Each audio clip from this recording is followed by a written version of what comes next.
So I thought I'd do a little quick one about the Pride survey, which was a survey we did for the 1997 event to find out, well, first of all, who was coming to Pride, and also what did they want. So the purpose of the survey was actually to help us design what Pride 98 should look like. So there was lots of debates going on about whether it should be smaller, bigger, a 2-day event. There was also a lot of rows going on, obviously, about sponsorship, as usual, commercialisation of it. And there was a lot of questions about how many heterosexual people were coming. I didn't feel it was a gay event at all yesterday. I felt it was, as some of your commentators have suggested, another big free pop festival. Alison Gregory was at this event with her girlfriend. Alison, too straight? Well, I mean, what happened to me yesterday was that I was a bit taken aback by the numbers of straight people there. So we decided to do a survey just to sort of see if we could solve some of those questions. And it was done in collaboration with South Bank University, and it was done in a sort of, Pucker survey style opinion poll type way. And it represented a really excellent little snapshot of what the Pride audience was like in the late 90s. Did you go to the parade or march today? The answer was yes, 39%, no, 60%.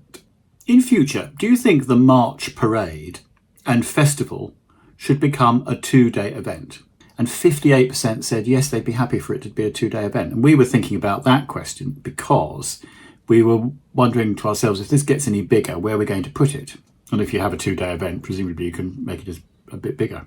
Just to say something about march/parade, I was very unhappy when I left the chair role in 96. The first thing that happened was that they changed the name of the march to the Pride Parade. I remember writing a very rude memo about it.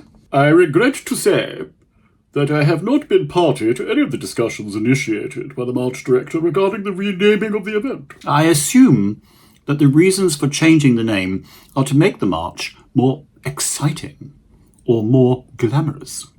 I would support such a name change if it could be demonstrated exactly how this could be achieved. I would oppose the name change if nothing further was proposed other than changing it, for I think that it is a wholly pointless exercise and would set us up for ridicule if nothing were different. So there. They didn't listen, they just changed it. No, when you're over, you're over. Back to the survey. Those who had attended 3 or more events were less satisfied with the venue, which was Clapham Common. Those who went on the march rated the entertainment much higher, but they were less likely to rate the bars. Food and organisation rated much more poorly by gay men. The venue was rated poorly by gay men, but much higher for heterosexuals. Keep the straights happy. Bisexuals apparently liked the stalls. Those who did not go on the march did not rate politics or a sense of community very high. Younger, the more likely people were to rate the entertainment and less likely to rate community. And the 35 to 55 age bracket showed the highest rating for politics, it being a political event. It also amuses me that there's almost nobody at the event who's apparently over 45 years of age.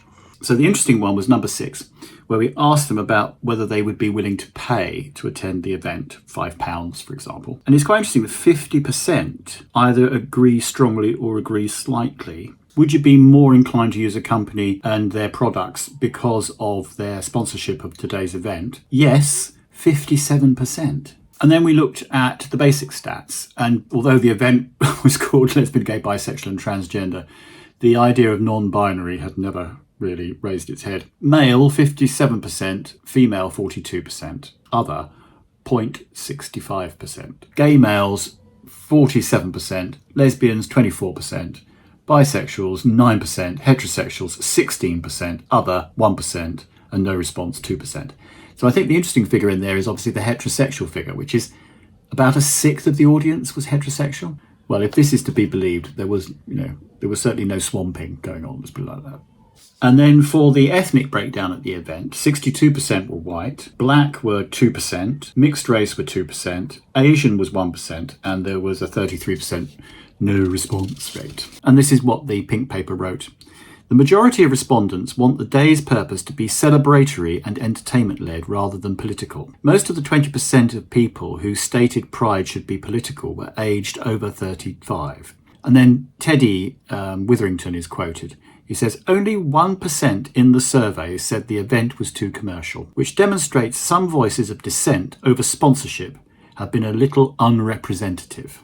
The survey, which polled more than 2,000 people at this year's festival on Clapham Common, also indicates overwhelming support for the introduction of a set entry fee. 50% of respondents said they would be happy to pay a nominal £5 charge to attend the event. I'm not sure that it's absolutely overwhelming when it's like 50%, because there's obviously still 50% who don't want to have an entry fee, but the point was made. And I can certainly imagine that there were quite a few gay business owners who were reading their pink paper that morning and going, 2-day event in Hyde Park with an entry fee, and we've got political support from a gay cabinet minister.